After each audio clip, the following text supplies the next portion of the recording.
Salut à tous et à toutes les amoureux de telenovelas, bienvenue sur votre chaîne Yvan des Dramas. Aujourd'hui, je vous présente le résumé de la série Catalina, saison 3, épisode 32. Donc, avant de commencer, n'hésite pas à t'abonner et à activer la cloche de notification pour ne rater aucune de nos prochaines vidéos. De l'autre côté, au petit village de Quintia, Albero arrive et trouve Hilda toute seule sur la dalle. Lorsqu'il demande donc à celle-ci-là pourquoi elle est toute seule et pourquoi est-ce qu'elle pleure, elle dit à Albero qu'elle est restée là parce qu'elle avait besoin de penser. Albero demande donc à quoi est-ce qu'elle pense. Elle se met donc à raconter toute l'histoire à Albero, disant que son ex-mari est devenu complètement fou tel un chien et le voir dans cet état lui déchire le cœur. Elle ajoute que le directeur de l'institut lui a donc confié que depuis toute sa carrière, il n'avait jamais vu un cas tel celui de son ex-mari. Dans une maison, Daniel, le journaliste, et la maman de Valentina continuent à consommer de l'alcool. Ceux-ci sont déjà saouls comme des abeilles, mais ils continuent à boire. Et ils se mettent donc à pleurer car chacun d'eux a perdu un membre très important de leur famille à cause de Martin. Maintenant, Daniel dit qu'il est sûr que sa femme et son bébé sont morts car on ne les a pas toujours retrouvés. Également, la femme pleure donc sa fille Valentina qui n'est toujours pas revenue. Ils pleurent donc leurs enfants morts par la faute de Martin. Toujours au village de Quintia, Albero est toujours en train de causer avec Hilda. Celui-ci demande donc à Hilda si elle a rencontré son ex-mari et celle-ci répond que oui, mais il croit qu'il est devenu un chien, donc un animal très sauvage. Elle ajoute que lorsqu'elle a rencontré ce dernier, elle pensait qu'il allait l'attaquer, mais fort heureusement, il ne l'a pas attaqué et a fait comme s'il avait reconnu et il est devenu très docile. Albero demande donc ce qu'il faudrait qu'il fasse pour que celui-ci le dise où se cache donc sa fille Laura, car la seule chose qu'il veut obtenir de celui-ci, c'est donc la cachette de Laura. Facile du tout. Je suis vraiment désolée de te dire ça. Mais voilà, le psychiatre dit que le seul moyen que nous avons pour faire que Carlos sorte de cette folie où il se trouve, c'est que nous devons l'emmener vivre avec nous à la maison. Au même moment, Catalina appelle donc sa mère pour prendre des nouvelles et ceux-ci se disent ça au téléphone. Dans une clinique de repos, Catalina, dans un asile de fous. Quoi? Comment ça, dans une clinique de repos? Mais enfin, pourquoi le pauvre? Maman, moi qui avais envie de lui demander beaucoup de choses, il m'explique beaucoup de choses. Ce que tu es en train de me dire, c'est que maintenant tu veux bien voir ton père? Que maintenant, oui, tu veux parler avec lui? Oui, je veux le voir. D'autant que maintenant tu me dis qu'il va mal.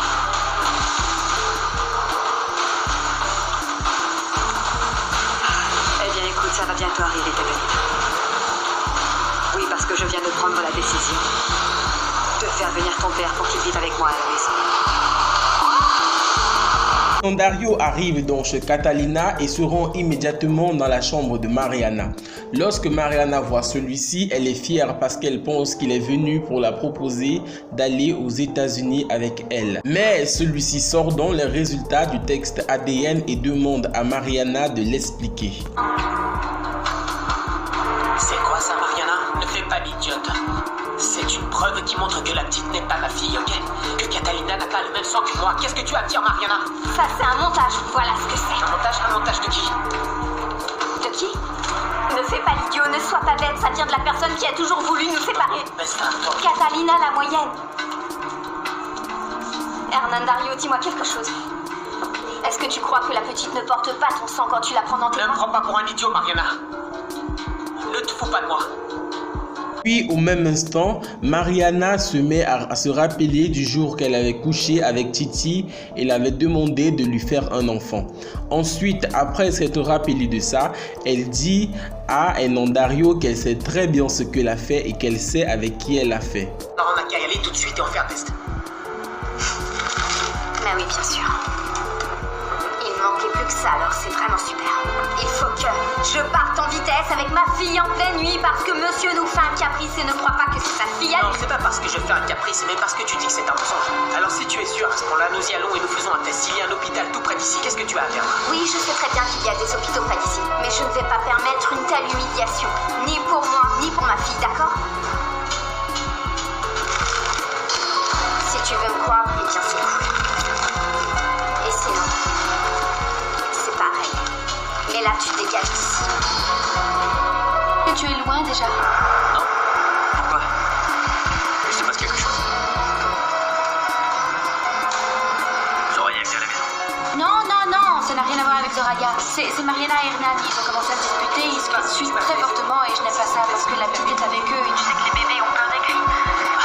Mon amour, t'inquiète pas. Tu sais, ils doivent régler leurs histoires. Oui, mon amour, je sais, mais... Ouais, il est un garçon bien, il n'arrivera à rien. Sandy, écoute-moi, je voudrais que tu reviennes maintenant. Très franchement, c'est que je ne voudrais pas que les choses aillent plus loin et te retrouver toute seule ici. Tu peux rentrer, s'il te plaît? Très bien, ok, ça va. Je rentre à la maison, je serai avec toi. Ok, Trésor, à tout à l'heure. Ah, mon Dieu, et ces deux-là, qu'est-ce qu'ils ont encore? Les bâtons! Laisse-nous tranquilles! Mariana, s'il te plaît, arrête de me mentir. De l'autre côté, au petit village de Kintia, Albero demande donc à Hilda comment est-ce qu'ils vont faire pour vivre ensemble avec son ex-mari. Il dit à Hilda que pour lui, cette situation pourrait être vraiment très difficile à vivre. Mais Hilda essaye tant bien que mal de le convaincre en le suppliant de comprendre la raison pour laquelle elle voudrait l'amener à la maison. Car c'est la seule façon de le faire revenir à la maison et ainsi il pourrait lui dire où se trouve sa fille et ainsi rompre la malédiction. De l'autre côté, dans la maison du journaliste Miguel, il est toujours avec Rimina et ceux-ci sont sous comme des abeilles. Ils prennent donc la décision d'aller à la cuisine pour se faire un œuf afin de manger. Ceux-ci se rendent dans la cuisine et Rimina allume le gaz. Mais il y a un rideau qui pend vers le gaz qu'elle a allumé. Comme celle-ci est sous, elle ne se rend pas compte. Et lorsqu'ils mettent donc l'œuf dans la poêle, ils laissent le feu et s'en vont au salon pour continuer à boire. Tu as peur, Mariana? Pourquoi tu as si peur d'aller faire un test? Parce que ceci est vrai? Bien sûr que ce n'est pas vrai! Ce n'est pas vrai! Fous le camp et pense que tu voudras et pour ma fille, tu ne l'as pas. Alors laisse-moi lui dire au Je t'ai revoir. dit non, tu ne dis au revoir à personne! Parce que si tu dis que ce n'est pas ta fille, tu ne le mérites pas! Dans la maison du journaliste Miguel, celui-ci est donc au salon avec Rimina. Ils ont oublié qu'ils avaient mis une poêle au feu et sont en train de continuer à boire. Ainsi que le rideau qui était juste à côté du four a donc pris feu et s'est donc mis à brûler telle une paille. Catalina, lorsque Hernandario est en train de vouloir s'en aller, celle-ci demande donc à Hernandario de venir causer au salon avec elle et Santiago. Il demande donc à Hernan ce qui se passe et celui-ci dit que Catalina la moyenne lui a donné un texte. Ce texte certifie donc que la petite Catalina n'est pas sa fille et qu'il a demandé à Mariana d'aller à l'hôpital avec lui pour refaire le test, mais celle-ci refuse. Catalina et Santiago disent ne pas comprendre pourquoi est-ce que Mariana refuse de faire à nouveau un test. Ils disent donc à Hernandario de les attendre au salon. Ils vont aller causer avec Mariana et venir donc pour lui dire ce qu'ils vont faire. De l'autre côté, dans la maison du journaliste Daniel, lorsque Rimina se lève enfin pour aller regarder l'omelette à la cuisine, celle-ci se rend compte que la cuisine est totalement en feu et elle laisse donc tomber la bouteille de whisky qu'elle tenait dans sa main. Et comme le whisky est un liquide inflammable, le feu est donc en train d'arriver jusqu'à elle. Que Catalina, elle s'en va avec Santiago pour donc causer avec Mariana. Une fois dans la chambre de Mariana, ceux-ci demandent à Mariana pourquoi est-ce qu'elle ne veut pas refaire le test de grossesse. Mariana dit qu'elle ne referait pas le test de grossesse parce que Hernandario est le seul et unique père de son enfant. De plus, elle ne laisserait personne l'humilier davantage. Elle promet à ses parents que très bientôt elle va s'en aller avec sa fille et prendre son autonomie. De l'autre côté, le feu qui avait donc commencé à envahir toute la maison et désormais toute la maison du journaliste journaliste Miguel est en feu. Les pompiers arrivent donc pour essayer d'éteindre le feu et sauver ceux qui sont à l'intérieur. Lorsqu'ils entrent dans la maison, ils trouvent donc journaliste Miguel et Rimina à même le sol. Ils prennent donc la décision de faire d'abord sortir le journaliste Miguel et le conduisent jusque dans l'ambulance de secours. Puis, lorsqu'ils retournent donc pour essayer de faire sortir Rimina, en voulant entrer, la maison explose et Rimina était toujours à l'intérieur. On suppose donc que Rimina est morte dans cette explosion. Et la malédiction est donc en train de se réaliser à nouveau, car une des 5 jeunes filles du village vient donc de mourir, comme le prédisait la malédiction. Comme supposé, lorsque les pompiers éteignent donc toutes les flammes dans la maison du journaliste Daniel, ils retirent dans le corps de Rimina et celle-ci est bel et bien morte dans cette explosion. C'est toi qui restes en charge. Maintenant oui, Titi. Après avoir dit tout et n'importe quoi de la démoniaque, qu'elle allait rester ici, qu'elle allait... écoute, Via. Si tu te mets à boire, tu commences à rentrer dans ces trucs-là, tu vas devenir fou. Ah, ça va, ne sois pas jaloux. Tu sais bien que toi aussi je t'aime. Arrête tes conneries, mon frère. Je crois que tu fais erreur, mon pote. Donner autant de pouvoir à cette fille, en si peu de temps, c'est fou. Ça marche pas comme ça. C'est que j'adore cette femme. Et je ne vais pas la laisser passer. Via. Il y a de ces femmes à qui on peut livrer son cœur. On peut les aimer. Mais il y en a d'autres, il faut pas. Titi, elle va se marier avec moi. C'est vrai ça. Catalina et Santiago viennent donc dans le salon pour informer Hernandario que Mariana a refusé de repasser le test ADN. Et ils proposent donc à Hernandario de rentrer se reposer. Ils vont essayer de trouver une autre solution pour convaincre Mariana de passer le test ADN.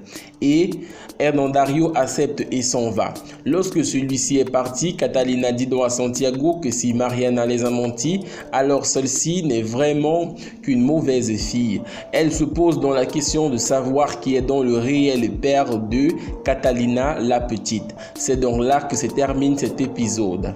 Après vous, maintenant que Rimina est morte, est-ce que la malédiction va donc continuer en tuant une autre jeune fille du quartier? Dites-le moi en commentaire. Abonnez-vous et activez la cloche de notification pour ne rien rater. À très bientôt.